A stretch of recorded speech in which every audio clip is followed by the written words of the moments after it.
जनता के वोटों द्वारा निर्वाचित होकर जो सरकार सत्ता में आती है वो समायोजन की अपेक्षाओं पर खरी नहीं उतरती। उस सरकार से अपेक्षा होती है वह अपने संकल्प का आदर करते हुए देश को एक बेहतर भविष्य व एक बेहतर अर्थव्यवस्था दे। लेकिन कुछ दशकों से देखा जा रहा है कि घोटालों व भ्रष्टाचार की संख्या दिनों दिन बढ़ती जा रही है।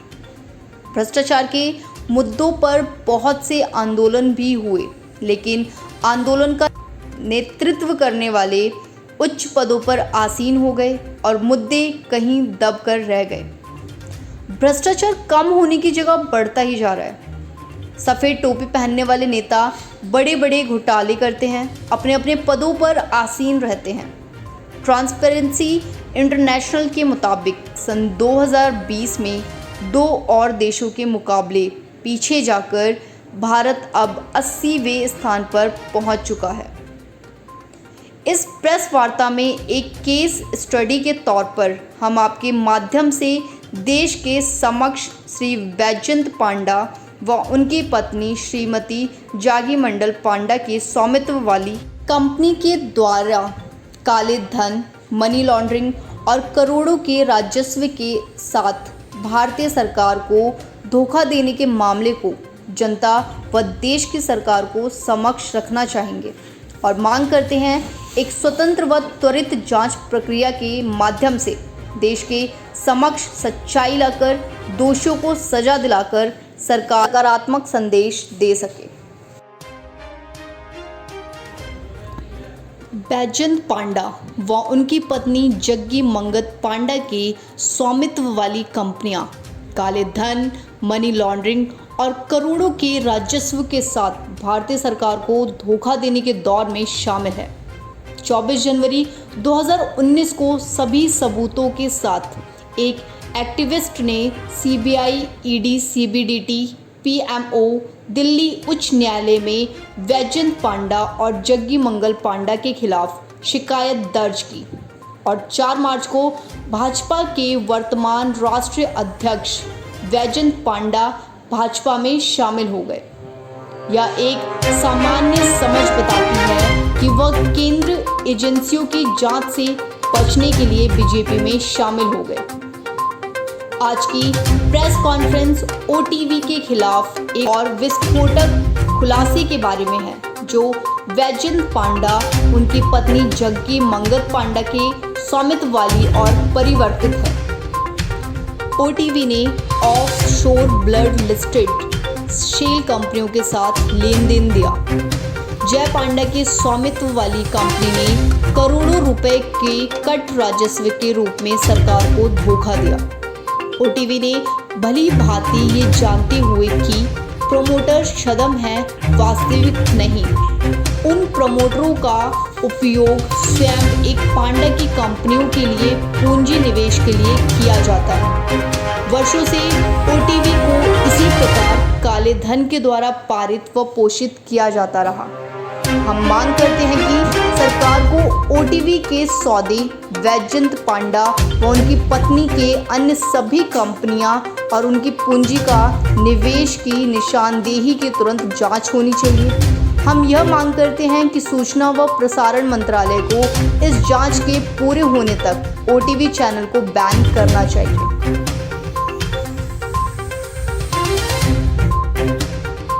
विषय में आपका क्या कहना, जो अभी वैजयंत पांडा के विषय में कहा है, कितने निवेश है, कितनी कंपनियों के साथ? देखिए, वैजयंत पांडा वाली मैं पहले बता देता हूं कि उनके जो निवेश हैं वो पिटीशन की जो फाइल है आपको उसमें मिल जाएगी। जहां तक सीएसआर का है सवाल, तो वो एक सेपरेट सवाल है, वो एक अलग से सवाल है कि वो सीएसआर के पैसे जा कहाँ रहे हैं। कहीं ऐसे ही शेल कंपनियों के माध्यम से उनका भी तो रोटेशन नहीं हो रहा।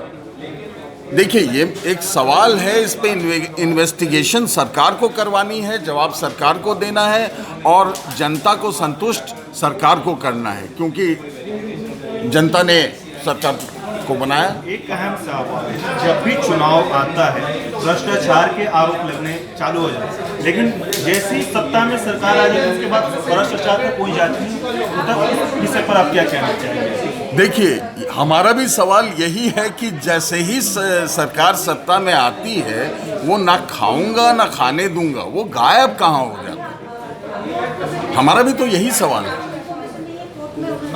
जैसे कि आप बता रहे थे कि आपने जो केस फाइल किया था लास्ट ईयर किया था जी, और उसके बाद जो कोर्ट से जो फैसला आया था वो इस साल आया था, लेकिन उसके बाद अभी तक की इन्वेस्टिगेशन है वो आखिर कहाँ तक पहुंची है? इन्वेस्टिगेशन जैसा वकील साहब ने साफ तौर पर बताया कि इन्वेस्टिगेशन जो सरकारी एजेंसियां सीबीआई, ईडी, सीबीडीटी वगैरह की चल रही है उसमें कोई ना तो प्रोग्रेस दिख रहा है, ना ही प्रोग्रेस के बारे में कोई अपडेट दिया जा रहा तो आपके हिसाब से इसका कारण क्या है? है। इसका कारण देखिए,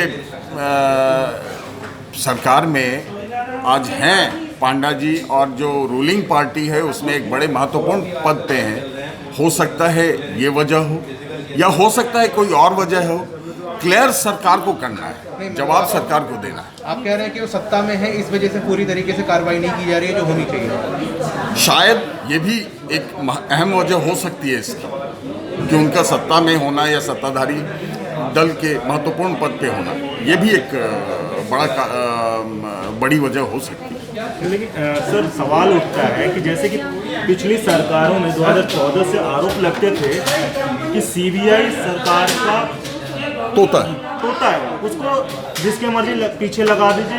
जब सरकार चाहती है इन्वेस्टिगेशन चालू होता है, जब नहीं चाहती तो बंद हो जाता। आप इस विषय पर क्या कहना चाहेंगे? देखिए, सीबीआई काफ़ी दिनों तक सुशांत सिंह राजपूत केस की जांच करती रही और अब और जगहों पे इन्वॉल्व हैं, लेकिन इतने महत्वपूर्ण केस जो मनी लॉन्ड्रिंग का केस है, सरकार के रेवेन्यू का एक बड़ा लॉस हो रहा है, इतने महत्वपूर्ण केस में वो प्रोएक्टिव क्यों नहीं दिखाई पड़ती है? कहीं ये उस बात को सच तो नहीं कर रही है कि सीबीआई सरकार का तोता है?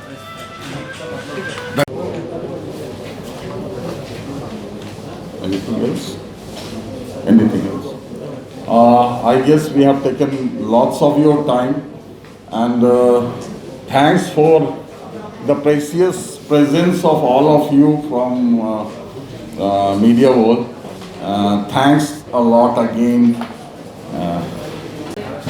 देखिए, आरोप ये है कि मोदी जी का भाषण था ना खाऊंगा ना खाने दूंगा, लेकिन जो दूसरे अन्य दलों के लोग आते हैं भाजपा में जिन पे कल तक आप आरोप लगा रहे होते हैं कि ये भ्रष्टाचारी है, करप्ट करके आए हैं, लेकिन रातों रात आपके यहाँ पर आते हैं, आप उनको उपाध्यक्ष बना देते हैं, आप उनको मंत्री बना देते हैं और कहते हैं कि अब ये नेता ठीक हो गए। तो भाजपा के पास ऐसी कौन सी गंगोत्री है जो जानना चाहता है कि कल तक भ्रष्टाचार और सारे केसों के तहत मामला झेल रहे होते हैं, लेकिन रातों रातों कैसे बदल जाता है? तो जो जयंत पांडा जी हैं, उड़ीसा के नेता हैं और फाइनेंशियल क्राइम से ज्वाइन कर लेते हैं भाजपा, उसके बाद से इनके ऊपर जांच की जो इंक्वायरी बैठी हुई है, जो इनके पैसे दूसरी कंपनियों में लगे हुए हैं, बहामास पनामास की कंपनियों में, तो वो सेल कंपनियों में एक ही जगह पे 300 कंपनियों के रजिस्टर्ड हैं, 300 कंपनियां। तो उन सारी कंपनियों में इनके जो पैसे हैं वो देश की जनता, वो सरकार से हम अपील करती है कि बताएं ये पैसा लीगल तरीके से कितना इन्वेस्ट किया हुआ है, इनलीगल तरीके से कितना इन्वेस्ट किया हुआ है।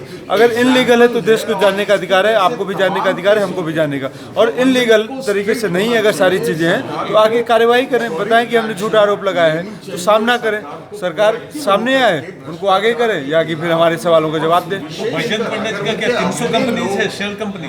बैजयंत पंडा जी का 300 सेल कंपनी में, उन कंपनियों में इनके पैसे लगे हुए हैं। अच्छा, 300 शेल कंपनी में इनका पैसा लगा? 300 एक एड्रेस है जहाँ पे 300 कंपनियां रजिस्टर्ड हैं, उनमें से कुछ कंपनियों के इनके पैसे लगे हुए हैं। तो इससे साबित होता है कि एक ही एड्रेस पे कौन इतना बड़ा मालिक है जिसकी 300 कंपनियां हैं। ये पैसा कहाँ से रोटेट हो रहा है, किसके नाम से जा रहा है, तो वो सारी इंक्वायरी का विषय वो आप भी जानना चाहते हैं। आपका सवाल बिल्कुल जायज है, हम भी जानना चाहते हैं।